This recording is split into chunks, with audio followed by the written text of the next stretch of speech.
مساء الخير على الجميع. ده الباشن فروت. كان في بعض من الزملاء بيقولوا لي الباشن فروت في مصر مش بيظهر وينتج كويس.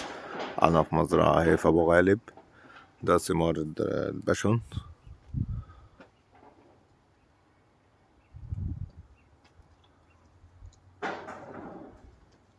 الفكرة بتاعت الباشن فكرة بسيطة خالص. الباشن فروت هو نبات متسلق. النبات دوت بيتعمل له تكعيبة كده زي تكعيبة العنب شوية، ويبتدي يطلع عليها. بس هو نبات بيبقى النمو الخضري بتاعه كثيف، فيفضل مسافات الزراعة ما تقلش بين النبتة والنبتة عن 7 متر 8 متر، في الحدود ديت. لأن هو زي ما انتوا شايفين هنا يعني مثلا مزروع على 5 متر بس أو 6 متر، وبرغم كده ده عمر سنة اهو، انه كثيف جدا وقفل على بعضيه. ده الباشون اهو. الباشون المفروض هو تلقيح خلطي مش ذاتي، لكن بعض الصبار بتنجح فيه من خلال الحشرات والكلام اللي زي كده. طبعا لو اتلقح يدوي بيديك أحجام أفضل، وتلقيحه سهل وبسيط يعني. ده الإنتاج.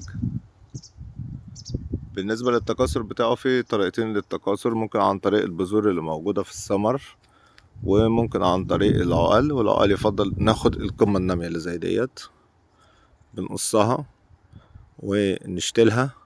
ممكن لو عندك اندول ولا حاجة تغطسها في اندول وتتشتل. أول ما تطلع جذور وتبتدي تشتغل، تبتدي تنقلها وتزرعها في الأرض المباشر.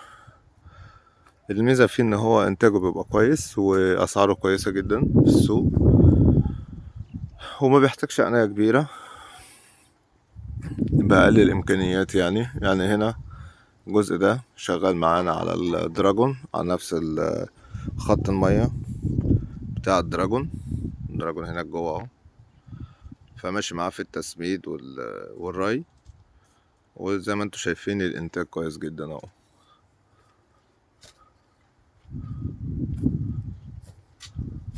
طبعا هو بيظهر اكتر من كده بكتير، بس بينفل منه جزء كبير اوي بسبب ان الناس ما بتلقحوش، لكن لو اتلقح هيبقى افضل من كده بكتير.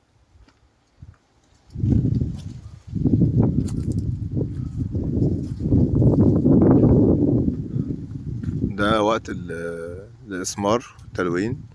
طبعا بعد كده بيخش شتاء علينا، يبتدي لونه يصفر شوية. بعد كده مع أول الربيع يبتدي يجدد تاني، ويفضل نبتدي نقلمه بعد جمع المحصول ده، يعني على شهر مثلا 2 كده ولا حاجة، بيتقلم تقليمة بعد آخر الربيع، بحيث ان النموات اللي طالعة جديدة. لان هو لو بصينا نلاقي ان معظم الطراحات بتاعته بتبقى في القمم الطرفية وليست القمم اللي ورا.